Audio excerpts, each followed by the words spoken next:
morning students, how are you all? I am Prakash Rathore giving a presentation on reproduction in organism. तो इसके पहले वाले presentation में मैंने आपको चैप्टर के स्टार्टिंग का बता दिया था कि what is reproduction, definition of reproduction and purpose of reproduction. ये तीन चीज़ें मैंने बता दी थी। आज हम लोग टाइप्स ऑफ रिप्रोडक्शन के बारे में बात करेंगे कि how many types of reproduction. ठीक, so let's go to start our chapter. So types of reproduction, ठीक है। There are two types of reproduction. दो प्रकार के रिप्रोडक्शन होते हैं, asexual reproduction and sexual reproduction. Asexual that means अलैंगिक प्रजनन और सेक्सुअल दैट मीन्स लैंगिक प्रजनन। सो आइए समझते हैं। First of all we have to understand asexual reproduction. Asexual reproduction के बारे में हम बात करेंगे। In this reproduction only single parents is required. ये जो अलैंगिक प्रजनन होता है इसमें सिर्फ और सिर्फ सिंगल पेरेंट्स की रिक्वायरमेंट होती है, ये आपको ध्यान में रखना है। Second, formation and fusion of gamete does not take place. क्योंकि यहाँ पर सिंगल पेरेंट्स की रिक्वायरमेंट है, सो यहाँ पर जो गैमेट्स है उनके फॉर्मेशन या उनके फ्यूजन की तो कोई बात ही नहीं होगी, ठीक है। तो इसलिए यहाँ पर किसी भी प्रकार का कोई फ्यूजन नहीं होता है गैमेट्स का, ठीक है। तो सेकेंड, गैमेट्स का कोई फ्यूजन यहाँ पर नहीं होता। The offspring produce are genetically and morphologically similar to their parents are also known as a clone, ठीक है। जो भी ऑर्गेनिज्म होते हैं, जितने भी यूनिसेल्युलर ऑर्गेनिज्म होते हैं और कुछ मल्टीसेल्युलर ऑर्गेनिज्म होते हैं, वो जो उनकी जो पेरेंट बॉडी है, ठीक है, वो जब प्रोड्यूस करती है ऑफस्प्रिंग्स को, तो वो जेनेटिकली और मॉर्फोलॉजिकली सेम होते हैं टू देयर पेरेंट्स, इसीलिए इनको क्लोन भी बोला जाता है। जैसे कि जो भी हमारे यूनिसेल्युलर ऑर्गेनिज्म है, अमीबा हो गया, यूबीनिया, पैरामीशियम, ये सब जो है अपनी बॉडी को डिवाइड करके और अब प्रोड्यूस करते हैं ऑफस्प्रिंग्स को, ठीक है। तो वो जेनेटिकली और मॉर्फोलॉजिकली और ये बोलेंगे फिजिकल जो अपीयरेंस होता है वो लगभग उनका सेम ही होता है, पाया जाता है। नेक्स्ट पॉइंट पे बात करेंगे, asexual reproduction only one type of cell division take place that is called mitosis, ठीक है। यहाँ पर एक ही प्रकार का सेल डिवीजन होता है, उसको हम बोलते हैं माइटोसिस डिवीजन, ठीक है। आइए इसका नेक्स्ट पॉइंट समझते हैं। Asexual reproduction does not take place is a part of evolution, ठीक है। ये जो एसेक्सुअल रिप्रोडक्शन या अलैंगिक प्रजनन है, ये इवोल्यूशन में भाग नहीं ले पाता है। उसका रीजन क्या है? उसका रीजन यही है क्योंकि ये किसी भी प्रकार से दो गैमेट के फ्यूजन से मिलकर नहीं बनता है, बट क्योंकि यहाँ पर सिंगल पेरेंट्स की ही रिक्वायरमेंट होती है। और सिंगल पेरेंट्स या एक ही पेरेंट जब अपनी बॉडी को ऑफस्प्रिंग को प्रोड्यूस करता है तो उस दौरान किसी भी प्रकार का कोई एडेप्टेशन या कोई इवोल्यूशन उसमें पाया नहीं जाता, ठीक है, क्योंकि उनमें कोई वेरिएशंस नहीं आ पाते, ठीक है। तो अगर वेरिएशन नहीं आ पाएंगे, ठीक है, तो उस कारण से इवोल्यूशन यहाँ पर नहीं होगा। वेरिएशन तभी आते हैं जब दो सेम स्पीसीज के दो अलग अलग इंडिविजुअल्स आपस में फ्यूजन हो। इस बात को आपको ध्यान में रखना है। Next, it's generally take place from somatic part of the organism. जितने भी यूनिसेल्युलर ऑर्गेनिज्म है, ठीक है, उनके जो देखिए there are two type of cells that is called germinal cell and somatic cell, ठीक है। सोमैटिक सेल जो होती है हमारी पूरी बॉडी के पार्ट्स को बनाती है, और जो जर्मिनल सेल है, ठीक है, वो हमारे जितने भी जो सेक्सुअल ऑर्गन है उनको बनाने का काम करती है। तो क्योंकि यहाँ पर सिंगल पेरेंट्स रिक्वायर होता है, तो यहाँ पर क्या होगा कि जो सोमैटिक पार्ट है, ठीक है, हमारी जो सोमैटिक सेल है वो हमारे इस ऑर्गेनिज्म को बनाने का काम करेगी, और यहाँ पर सोमैटिक सेल ही यहाँ पर क्या होगी, डिवीजन में भाग होगी, ठीक है। यूग्लिना, पैरामीशियम, अमीबिया इसका हमने एक एग्जांपल है, ठीक है। आइए इसको समझते हैं हम लोग अच्छे से। टाइप ऑफ एसेक्सुअल रिप्रोडक्शन, अभी हमने देखा था कि रिप्रोडक्शन के दो प्रकार होते हैं, एसेक्सुअल रिप्रोडक्शन और सेक्सुअल रिप्रोडक्शन। अब एसेक्सुअल रिप्रोडक्शन के भी कुछ टाइप्स हैं, जैसे कि फ्यूजन, ये एसेक्सुअल रिप्रोडक्शन का एक टाइप है। Fusion, budding, spore formation, regeneration, fragmentation, vegetative propagation, ये कुछ ब्रांच है, इसके पार्ट्स है। इन पार्ट्स को हम लोग वन बाय वन समझते हैं। सबसे पहले फ्यूजन की बात करेंगे। आइए समझते हैं। Fusion, it is a division of the parents body in two or more daughter individual identical to same their parent. देखो, इसके पहले हमने जब एसेक्सुअल रिप्रोडक्शन के पॉइंट्स हम समझ रहे थे, वहां पर हम लोगों ने इस पॉइंट को भी समझा था, ठीक है, कि वो जेनेटिकली क्या होते हैं, आइडेंटिकल होते हैं सेम टू देयर पेरेंट, ठीक है, अपने पेरेंट्स की बॉडी के अकॉर्डिंग या उनके जैसे ही जेनेटिकली और मॉर्फोलॉजिकली सेम होते हैं, ठीक है। तो इसी को हम लोग बोलते हैं। अब मैं इसको फ्यूजन को और भी आसान भाषा में समझाऊं तो the mother cell is divided into two daughter cell. The mother cell is divided into two daughter cell. The mother cell is divided into two daughter cell.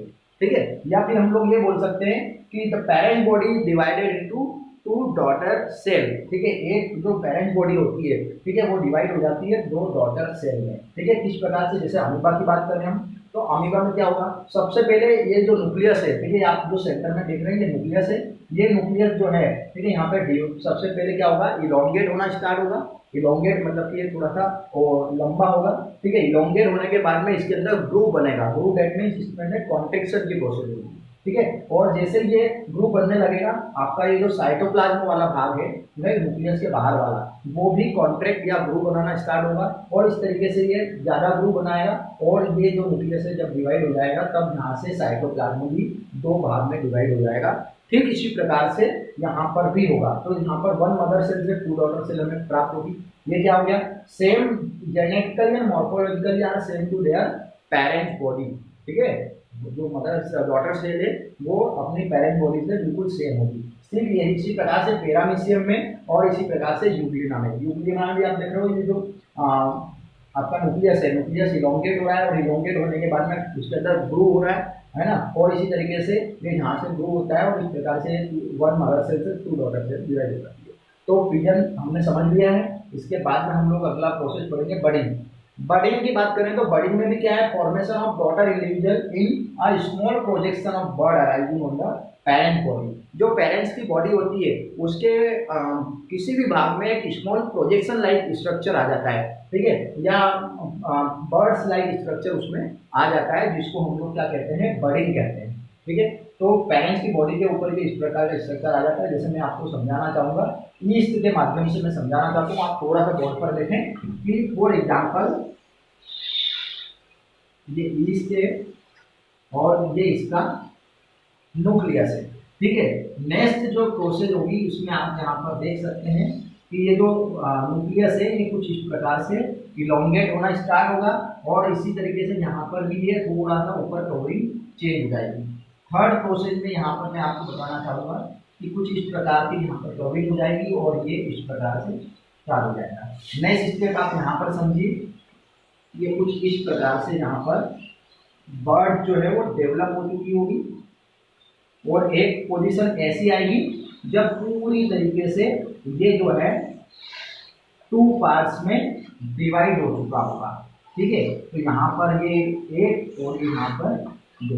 तो देखा आपने किस प्रकार से ईस्ट के अंदर वन मदर सेल से two daughter cell में ये डिवाइड हो गई है ना। तो ये क्या है, एक प्रकार की यहाँ पर बर्ड्स आने लगती है। बर्ड्स मतलब एक प्रकार का यहाँ पर एक small projection like structure arise होने लगता है, बर्ड अराइज होने लगती है, और ये अपने अंदर इस प्रकार से बडिंग करती है। सेम ऐसे ही हाइड्रा में भी आप देख पाते हैं। हाइड्रा में आप देखिए इस प्रकार से यहाँ पर छोटी छोटी जो बर्ड्स के रूप में यहाँ पर अराइज हुई है, और ये जो है, ठीक है, ये जब पूरी तरीके से अराइज हो जाती है तो ये यहाँ से क्या हो जाती है, आसानी से कट हो जाती है, और ये एक नया ऑर्गेनिज्म मतलब न्यू हाइड्रा जो है वो बन जाता है, नया प्लांट बन जाता है यहाँ पर। तो डेट इज कॉल्ड बडिंग। ऐसा ही हम लोग स्पॉन्ज के अंदर भी देख सकते हैं। आइए नेक्स्ट एग्जाम्पल समझते हैं। स्पोर फॉर्मेशन की बात करें हम लोग, या स्पोर जनरेशन की बात करें, है ना।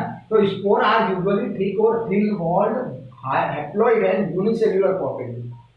जो आपके स्पोर्स होते हैं वो कुछ ठीक या तो मोटे या फिर पतली बॉल उनकी ऊपर कवरिंग के रूप में पाई जा सकती है, ठीक है, जो कि हैप्लॉइड फॉर्म में पाई जाती है ना, हैप्लॉइड। और ये वाली बोले बल्कि कि यूनिसेल्युलर प्रोपेगेशन के कंपेयर में पाई जाती है, which under favourable condition can give rise a new organism using mitotic division, ठीक है। माइटोटिक डिवीजन से यहाँ पर क्या होता है, फेवरेबल कंडीशन में एक नए ऑर्गेनिज्म का जन्म इसके द्वारा हो जाता है, ठीक है। तो there are several kind of spore, जैसे कि zoospore, conidia, sporangiospores, chlamydospores, ये इस प्रकार के कई प्रकार के स्पोर्स यहाँ पर हैं। सबसे पहले हम लोग बात करें यहाँ पर sporulation refer to the formation of spore, ठीक है, फ्रॉम वेजिटेटिव सेल। जितनी भी वेजिटेटिव सेल्स होती हैं हमारे प्लांट्स के अंदर, ठीक है, उनकी वेजिटेटिव सेल से क्या होता है, स्पोर का फॉर्मेशन होता है स्पोरुलेशन के माध्यम से। Sporulation is the process of formation of spores. Spores के बनने की प्रक्रिया है स्पोरुलेशन, ठीक है। और unfavourable during unfavourable condition environmental condition, यहाँ पर देखें आप कि इस प्रकार से ये स्पोर फॉर्मेशन यहाँ पर हो चुका है, स्पोरेंडियम हम इसको बोलेंगे। और ये किस प्रकार से यहाँ पर स्पोर जब बहुत पूरी तरीके से मैच्योर्ड हो चुके होंगे तो ये यहाँ से क्या होंगे, डिस्पर्ज होना शुरू होंगे। डिस्पर्ज होना मतलब वहाँ से अलग होना शुरू होंगे और एक न्यू ऑर्गेनिज्म के रूप में यहाँ पर आ जाएंगे और न्यू बॉडी या न्यू ऑर्गेनिज्म यहाँ पर बना लेंगे। ठीक है, इसका नेक्स्ट एग्जाम्पल हम लोग समझते हैं conidia. Conidia are asexually produce spores, ये भी एसेक्सुअली प्रोड्यूस होते हैं। ठीक है, that are borne externally in chain the cell that provide produce them. ठीक है, ये आप पेनिसिलम में इसका एग्जांपल देख सकते हैं कि ये पेनिसिलम का एग्जाम है डायग्राम, और इस पेनिसिलम के डायग्राम में आप देखेंगे कि यहाँ पर स्मॉल प्रोजेक्शन लाइक ये इस प्रकार से बर्ड्स टाइप से ये निकलने लगती है। ठीक है, और ये यहाँ से फिर धीरे धीरे एक चेन के फॉर्म में बन जाती है और इस प्रकार से यहाँ से क्या हो जाती है, कट हो जाती है और ये क्या कर लेती है, एक नया पेनिसिलियम डेट में एक नया ऑर्गेनिज्म को या न्यू प्लांट्स को प्रोड्यूस कर देती है। तो इसी प्रकार से पेनिसिलम में होता है। नेक्स्ट इसका देखते हैं हम लोग कॉनिडिया के अलावा जूस्पोर। तो zoospore the motile asexual spores that use as a flagellum. ठीक है, यहाँ पर क्या जूस्पोर जो है वो एक प्रकार का मोटाइल एसेक्सुअल स्पोर होता है। मोटाइल दैट मीन्स गतिशीलता है ना, जो कि वेट में या वजन में कम होता है और बहुत आसानी से मूवमेंट करता है। ठीक है, हल्का होता है। तो एसेक्सुअल स्पोर जो कि फ्लैजिलम के रूप में यूज होता है फॉर द लोकोमोशन। लोकोमोशन मतलब मूवमेंट, एक प्रकार से एक स्थान से दूसरे स्थान जाना। And able to swim in water, और वाटर में आसानी से क्या कर जाता है, ये स्विम कर जाता है। ये यहाँ पर आप इसका एग्जांपल देख सकते हैं, क्लैमिडो स्पोर्स में देख सकते हैं आप, ये क्लैमिडो स्पोर्स है। ठीक है, इसके अंदर स्पोरुलेशन होगा और इस प्रकार से इसमें फॉर्मेशन होगा। जब ये इसमें सेल डिवीजन होगा और सेल डिवीजन के बाद में फिर क्या होंगे, कई सारे क्लैमिडोमोनास यहाँ पर बन जाएंगे और ये जब सेल ब्रस्ट होगी तो यहाँ से ये फ्रीली मूव कर पाएंगे और इस प्रकार से न्यू ऑर्गेनिज्म का या न्यू प्लांट का प्रोडक्शन हो जाता है। नेक्स्ट हम देखेंगे इसके अंदर रीजनरेशन। रीजनरेशन क्या होता है, नाम से ही पता चल रहा है, रीजनरेशन मतलब पुनः जन्म। ठीक है, तो regeneration is the formation of the whole body of an organism from a small fragment or replacement of the lost part. ठीक है, आप लोगों ने कई बार देखा होगा कि हमारी बॉडी में अगर कहीं पर लग जाए तो हमारी बॉडी जो है वो रिपेयर हो जाती है, लेकिन अगर हमारा हाथ कट जाए या हाथ नाक कान पैर कुछ भी कट जाए तो वो वापस से नहीं आ सकते।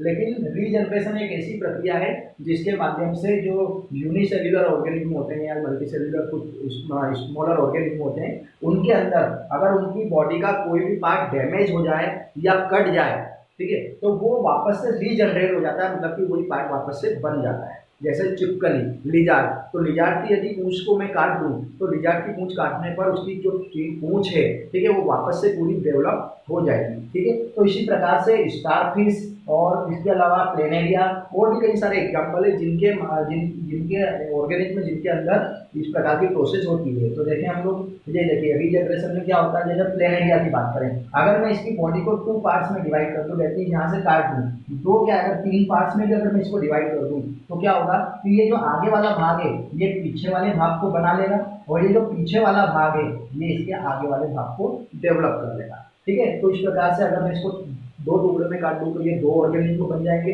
3 में काट दूंगा तो 3 नए ऑर्गेनिज्म, और 4 में काट दूंगा तो 4 नए प्लेनेरिया यहाँ पर डेवलप हो जाएंगे, क्योंकि इसके पूरी बॉडी के अंदर रीजनरेशन की प्रोसेस पाई जाती है। इनमें वापस से वो प्रोसेस हो जाती है और नया एक ऑर्गेनिज्म डेवलप हो जाता है। यहाँ पर भी आप आसानी से देख सकते हैं। सेम इसी तरीके से स्टारफिश का है, स्टारफिश के अगर मैं 8 टुकड़े भी कर दूँ तो 8 नए स्टारफिश जो है यहाँ पे डेवलप हो जाएंगे। ठीक है, इसके नेक्स्ट हम लोग समझते हैं रीजनरेशन के बाद फ्रेगमेंटेशन। नाम से ही पता चल रहा है फ्रेगमेंटेशन, फ्रेगमेंट दैट मीन्स टुकड़ा, ठीक है, या पार्ट या भाग हम बोल सकते हैं। तो फ्रेगमेंटेशन जब मल्टीसेलुलर ऑर्गेनिज्म या फॉर्म ऑफ एसेक्सुअल, जितने भी एसेक्सुअल रिप्रोडक्शन है उनके जो मल्टीसेलुलर ऑर्गेनिज्म है उसके अंदर ये फ्रेगमेंटेशन पाया जाता है। In which organism is split into 2 fragment. इसमें क्या होता है, जो ऑर्गेनिज्म होता है वो 2 या 2 से अधिक फ्रेगमेंट या टुकड़ों में बढ़ जाता है। ठीक है, each of these develop into matured, ठीक है, इनमें से हर एक जो है वो मैच्योर हो जाता है, fully grown into a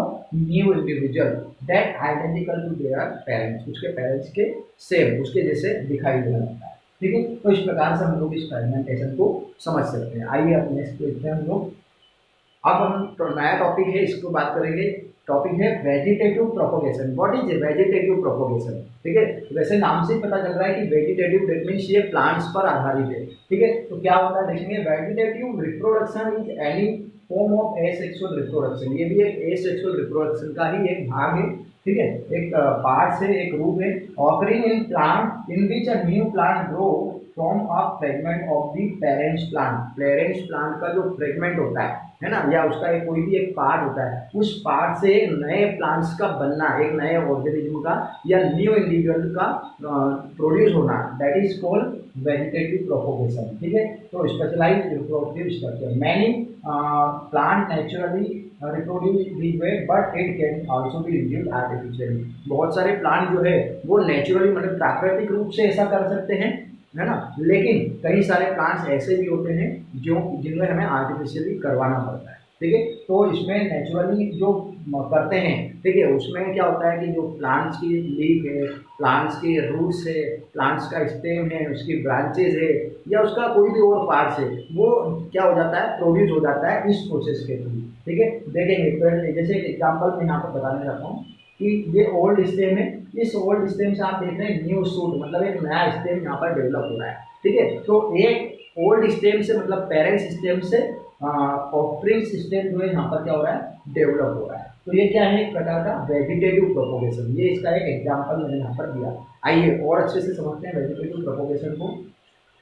runner, ठीक है, रनर नाम से ही पता चल रहा है, रनर मतलब दौड़ने वाला, है ना। तो देखेंगे हम, runner are special type of hard stem. ये एक प्रकार का बहुत ही हार्ड स्टेम होता है, तना होता है, that is lie along the ground horizontally and bear several node and internode, जिसके अंदर क्या होती है, सेवरल नोड्स और इंटरनोड्स होती है। जैसे कोई एग्जाम्पल मैं यहाँ बता रहा हूँ, ये रनर एक प्रकार का एग्जाम्पल है, स्टेम है ये एक प्रकार का, और इसमें कई सारी नोड और इंटरनोड होती है। ठीक है, ये देखिए, ये नोड, देन इस नोड और इस नोड के बीच वाला जो पार्ट है ये इंटरनोड, इस नोड और इस नोड के बीच वाला पार्ट इंटरनोड। तो ऐसे ही पूरे जो पूरा स्टेम जहाँ तक भी होता है वहाँ तक इस प्रकार से होता है। और ये क्या होता है, ये ग्राउंड ग्राउंड जो भी हमारी मिट्टी होती है उसके अंदर पाया जाता है, और ये क्या होता है, उसके अंदर इस प्रकार से हॉरिजॉन्टली होता है। आप लोगों ने देखा होगा जितनी भी रूट्स है वो वर्टिकली डाउनवर्ड जाती है। ठीक है, वो वर्टिकली डेवलप होती है, वर्टिकली क्या होती है, डेवलप होती है, लेकिन ये हॉरिजॉन्टली जाती है, मतलब जमीन के साथ साथ रन करती है। ठीक है, और इस प्रकार से तो यहाँ पर हम देखते हैं, वापस से समझते हैं एक बार। Runner are the special type of hard stem, एक प्रकार का हार्ड स्टेम है ये, that lie along the ground horizontally. ये जो ग्राउंड है मतलब मिट्टी है, मिट्टी के अंदर या जमीन के अंदर पाया जाता है। ठीक है, और हॉरिजॉन्टली पाया जाता है। ठीक है, and bear several node and internode, कई सारे नोड और इंटरनोड इसमें पाए जाते हैं। तो when a node part come in contact with the soil, तो जब नोड पार्ट सॉइल के कांटेक्ट में आता है तो ये एक नई रूट को डेवलप कर लेता है। दैट मींस यहाँ पर अगर ये यहाँ पे है तो यहाँ पर एक रूट्स को डेवलप कर लेगा और यहाँ से घास को, ठीक है, डेवलप कर देगा। ये इस प्रकार से न्यू प्लांट जो है वो डेवलप हो जाता है।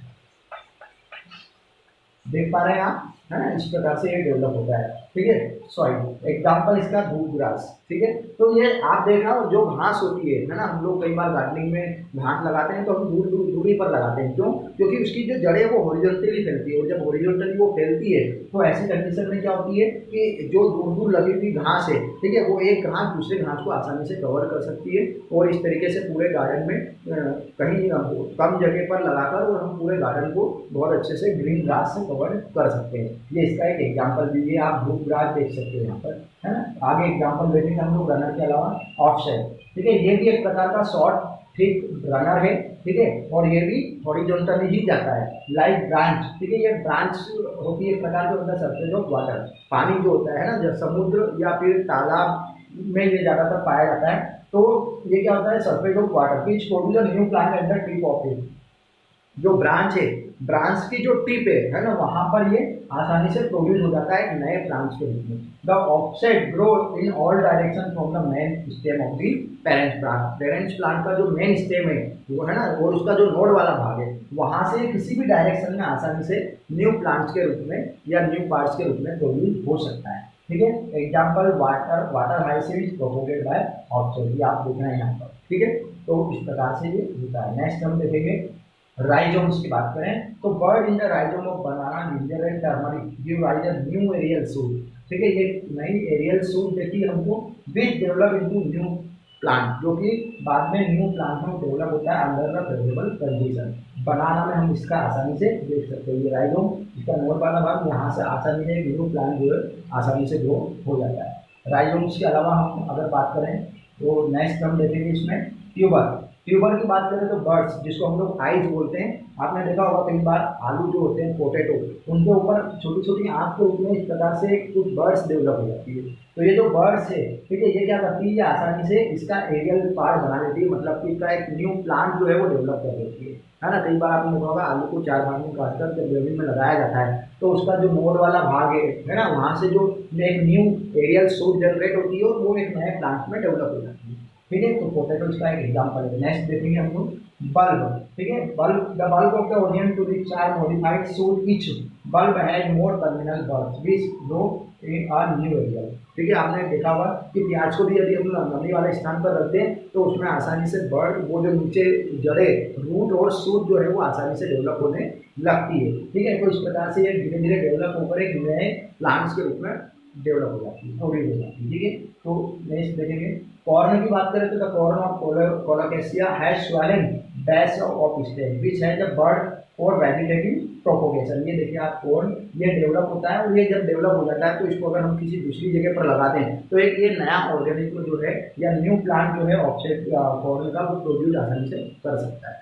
ठीक है, next sucker. Sucker are plant stem. ठीक है, ये प्लांट का एक स्टेम होता है that give from buds on the basis of parent plant stem. जो पेरेंट्स प्लांट स्टेम है इसके ऊपर ये बर्ड्स के रूप में पाया जाता है और ये क्या सगर के रूप में पाया जाता है। इसको यहाँ से आसानी से अलग करके और इसको, इससे एक नया प्लांट जो है उसको हम डेवलप कर सकते हैं। बनाना इसका एक बहुत ही अच्छा एग्जाम्पल है।